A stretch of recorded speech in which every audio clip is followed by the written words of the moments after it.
Bienvenue sur Affermir ma foi, afin de ne plus être un enfant flottant et emporté à tout vent de doctrine par la tromperie des hommes. Ici Jean Ndinsil. Merci d'être là. Si c'est la première fois, je te conseille de suivre la première vidéo que j'ai faite sur cette série sur les livres de Jude.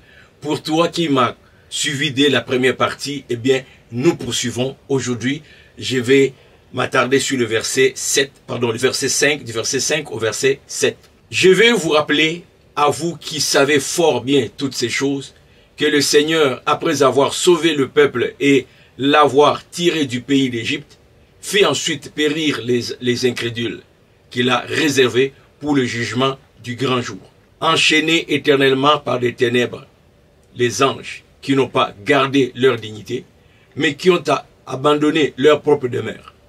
Que Sodome et Gomorrhe et les villes voisines qui se livrèrent comme eux à l'impudicité et à des vices contre nature sont donnés en exemple, subissant la peine d'un feu éternel. J'ai intitulé cette portion de Jude « Avertissement pour les croyants ». Jude invoque ici des faits historiques. Il montre comment Dieu a puni ceux qui s'étaient écartés de sa voie. Nous ne devons pas prendre cet avertissement à la légère. La première partie, nous avons parlé de mise en garde et faire attention, d'être vigilant, parce qu'il s'est glissé au milieu de nous des faux qui amènent des fausses croyances et qui réussissent à amener avec eux tous ceux qui croient. Cette deuxième partie ici, l'auteur ouvre une parenthèse pour nous montrer le sort de ceux qui se sont égarés. Pour nous chrétiens, pour nous disciples de Jésus, cela vient renforcer les avertissements ou l'interpellation qu'il a fait au début que nous devons être vigilants. Il nous montre aussi des conséquences lorsque nous ne suivons pas la voie de Dieu. Ce sont des faits réels.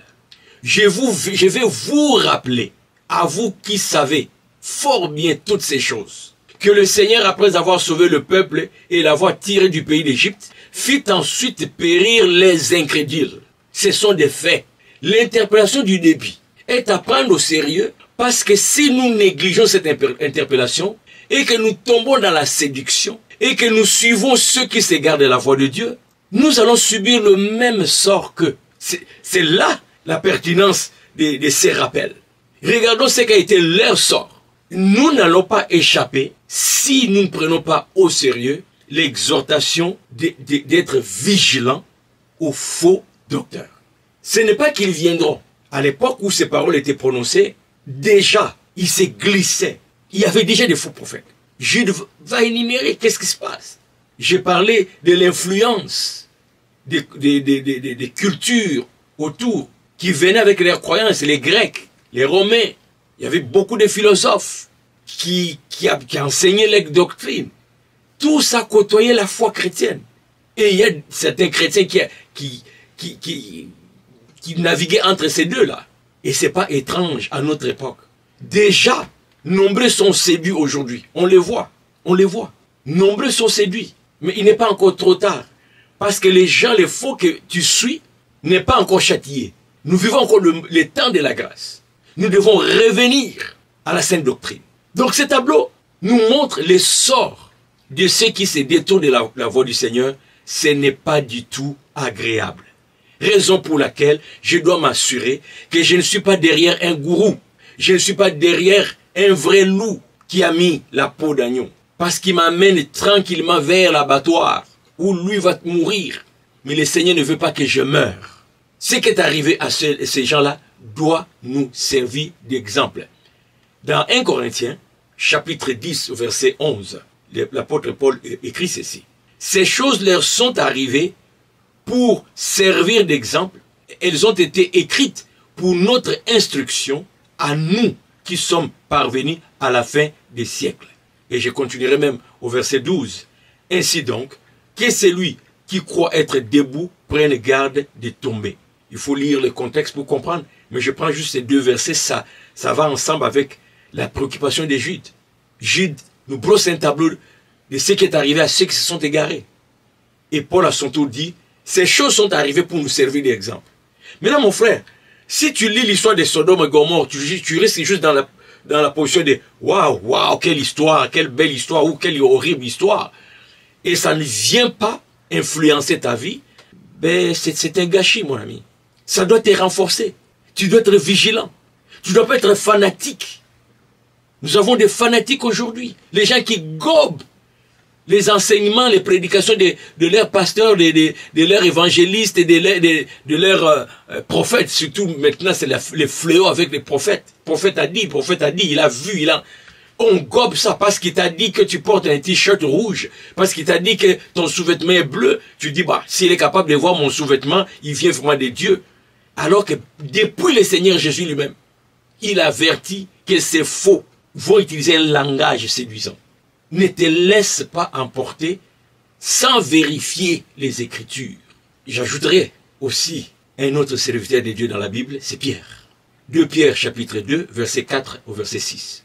Car si Dieu n'a pas épargné les anges qui ont péché, mais s'il les a précipités dans les abîmes de ténèbres et les réserve pour le jugement, il n'a pas épargné l'ancien monde, mais, pardon, le verset 5, s'il n'a pas épargné l'ancien monde, mais s'il a sauvé Noé, lui, 8e, c'est prédicateur de la justice, lorsqu'il fit venir les déluges sur un monde d'impies, s'il a condamné à la destruction et réduit en cendres les villes de Sodome et de Gomorrhe, les donnant comme exemple aux impies à venir, je pense qu'on peut descendre jusqu'au verset 7, et s'il a délivré le juste Lot, profondément attristé de la conduite de ces hommes sans frein dans leur dissolution, je pense que je peux continuer encore, verset 8 et verset 9, ou bon, je vais m'arrêter à 9 peut-être.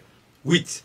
Car c'est juste qui habitait au milieu d'eux, tourmenté journellement son âme, juste à cause de ce qu'il voyait et entendait de leurs œuvres criminelles. Le Seigneur sait délivrer de l'épreuve les hommes pieux et réserver les injustes pour être punis au jour du jugement. Voilà, nous avons 3 personnes qui nous parlent du sort de ceux qui n'ont pas écouté Dieu, qui ne sont pas restés dans la voie de Dieu, comment Dieu les a punis. Et les 3, Jude, Paul, maintenant, Pierre, parlent des mêmes événements en nous disant que Dieu n'a pas épargné ces gens. Si Dieu n'a pas épargné ces gens, mon frère, ne pense pas qu'il va t'épargner si toi aussi tu suis la même voie de ces impies. Aujourd'hui, il y a un danger dans l'église lorsque nous parlons de l'amour de Dieu, Dieu nous aime, Dieu nous aime. Cet amour fait que c'est comme si on n'a plus à être prudent. Hein? On n'a plus à se demander est-ce que je suis toujours dans la voie du Seigneur? Est-ce que je suis toujours agréable au Seigneur? Mon Seigneur est juste à l'amour de Dieu. Et pourtant, nous devons plutôt constamment examiner nos vies si nous sommes toujours en accord avec la parole de Dieu. Si c'est que nous entendons, c'est la saine doctrine. Si c'est que nous pratiquons, c'est la saine doctrine. Il y a beaucoup de pratiques aujourd'hui dans les milieux chrétiens, dans nos églises. Et ça s'ajoute. Dieu merci, aujourd'hui on a l'Internet. Ça nous permet de voir. Ça permet de voir les croyances dans les églises. C'est incroyable. Tu te dis, mais celui-là, où est-ce qu'il a ramassé cette doctrine? Plein de fausses doctrines. Mais comment savoir que c'est une fausse doctrine si tu n'as pas la vraie doctrine?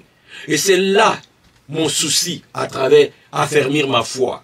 On nous parle ici de Lot qui était tourmenté lorsqu'il voyait les comportements des gens autour de lui. On nous parle du prédicateur Noé, ce qu'il voyait autour de lui. Mon frère, est-ce que tu es conscient de ce qui s'est dit, qui s'enseigne dans notre milieu, des faussetés qui s'enseignent dans notre milieu chrétien, des pratiques non bibliques que nous avons adoptées parce que notre pasteur a reçu une révélation de la part de Dieu? C'est ton père, hein, s'asseoir sur la révélation. Qui était là quand il avait vu ça? Qui était là quand il avait entendu ça? Donc je peux aussi improviser n'importe quoi et mettre les sceaux de Dieu, dire que Dieu m'a révélé. Et heureusement que nous avons sa parole et j'ai toujours remercié le Seigneur d'avoir exigé que ça soit mis par écrit.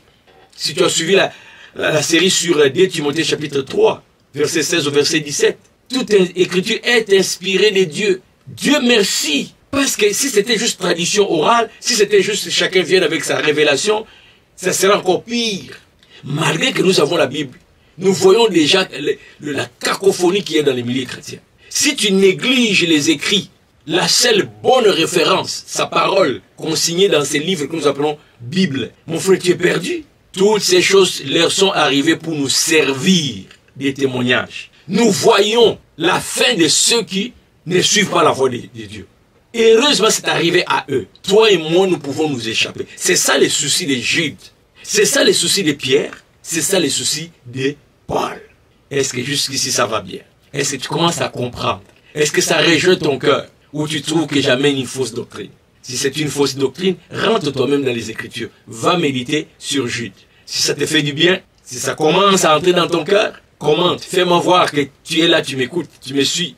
Et ne manque pas la prochaine publication. Je vais poursuivre avec ces livres de Jude. À la prochaine.